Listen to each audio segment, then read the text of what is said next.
Idaho in Session is brought to you by Union Pacific Foundation, Boise State University School of Public Service, Idaho State Broadcasters Association, Idaho Cable Broadband Association, Association of Idaho Cities, University of Idaho James A. and Louise McClure Center for Public Policy Research. Additional funding provided by the Friends of Idaho Public Television Endowment.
Idaho in Session is brought to you by Union Pacific Foundation, Boise State University School of Public Service, Idaho State Broadcasters Association, Idaho Cable Broadband Association, Association of Idaho Cities, University of Idaho James A. and Louise McClure Center for Public Policy Research.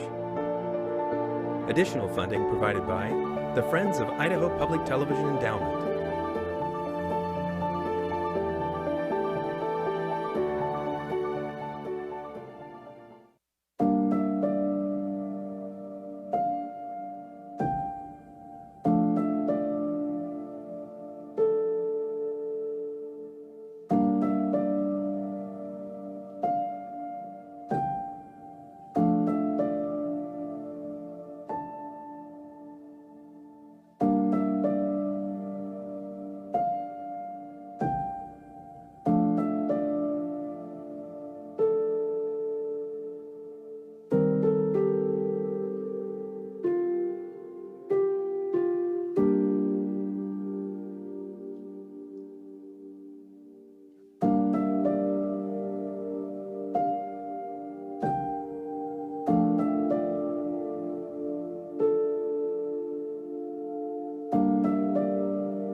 My fellow Idahoans, I want to take the opportunity to thank you for protecting your loved ones and our neighbors from COVID-19. Case counts and hospitalizations were rising rapidly in November, but collectively, once again, we came together to do the right thing, and virus activity and its impacts have been trending downward in Idaho throughout the months of December and January. When I put in place the Stage 2 statewide public health order in November, case counts were spiking and hospitals were bracing for the worst.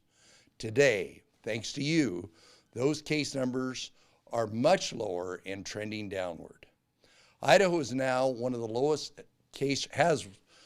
lowest case rates of spread in the nation. In November, our daily hospital admissions were approaching alarming levels, and hospitals across the state were experiencing severe constraints. Today, Idaho hospitals are still stressed for resources, but the majority are operating much more normally, thanks to the decline in COVID spread, again, thanks to you. Those collective efforts have put us in a position now where we can move out of Stage 2 of our rebounds plan and forward into Stage 3. That means Idaho remains open, but with some necessary limitations. The gathering size limitation will increase from 10 to 50 people. This does not apply to political and religious expression, educational activities, and healthcare related events such as COVID-19 testing or vaccination events. It also does not apply to youth sporting events as long as organizers comply with spectator plans administered by the Idaho State Board of Education. Bars and restaurants and nightclubs should continue to operate with seating only. Masks are still required for long-term care facilities. Everyone, including businesses, should follow physical distancing and sanitation recommendations. Large events, such as trade shows, weddings, and sporting venues with more than 50 people may receive an exemption if the organizer confirms with the local public health district that the event will follow necessary physical distancing and hygiene protocols. However, this is not a signal to let up on our collective good efforts. We must stay vigilant. Idaho is surrounded by states that have detected a much more contagious variant strain of COVID-19. We know it is only a matter of time before we discover it right here in Idaho. Early indications are that the COVID-19 vaccines will protect you against the variant strains circulating in the United States now, highlighting the need for Idahoans to choose to get vaccinated to protect lives, our healthcare system, and our economy. Dr. Christine Hahn, our state epidemiologist, will explain in greater detail our progress and why the metrics which have guided every step of the way now indicate a return to stage 3 is appropriate. Dr. Hahn. Thank you, Governor. The data is really pleasing to us. We have seen a dramatic drop in cases in the state. We indicated on the chart that back when the governor last evaluated situation at the end of December, we still had a lot of cases every day, and those continue to drop dramatically. So we've been very pleased with that. Next slide, please. In addition, at that point in late December, we were 23rd in the nation as far as our rate of cases, and we have dropped down to 40th. Again, not where we need to be. We need to keep seeing those numbers go down, but that was also very welcome news. And again, as the governor's emphasized, I think that the fact that Idahoans have stepped up, I'm really impressed when I go out and about, need to get to the grocery store, whatever. People are wearing their masks. People are social distancing. I think people are really trying, and I think it's paying off. Next slide. And then lastly, and most significantly as far as the actions today, we are seeing the number of people that need admission to the hospital dropping. And you can see compared to late December how indeed we still continue to see people admitted. We're not out of the woods, but we have seen quite a decline since then. Next slide.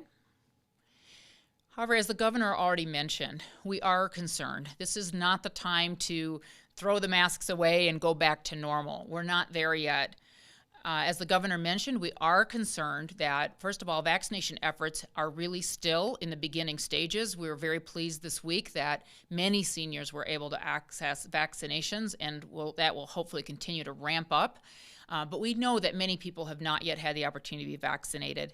And in addition, as this graph from CDC shows, or this map shows, several of our neighboring states, in fact, most of them, have already detected the variant strain. We have not, the first variant strain, the B117, which was first detected in the United Kingdom. So we know that it is probably here. We haven't detected it yet. We do remain vigilant where our labs are looking for this strain, but we should behave as if it's here or it's on its way, continue to be vigilant, while we also hope to move forward with decreasing some of the restrictions that we've had in place before. Thank you. Thank you, Dr. Hahn, and thanks to all our public health people in Idaho. My fellow Idahoans, we have learned a lot about COVID-19 over the past year, but one thing remains constant. The more people you interact with, the longer the interaction lasts without wearing masks, the higher your potential risk of becoming infected with COVID-19 and potentially spreading it to your loved ones. That spread has damaging impacts on our lives, our healthcare system, our schools, and our economy. Idaho has the strongest economy in the nation and the most financially solvent state budget. Let's keep it that way. So please, continue to choose to wear masks. Continue to keep a safe distance from others.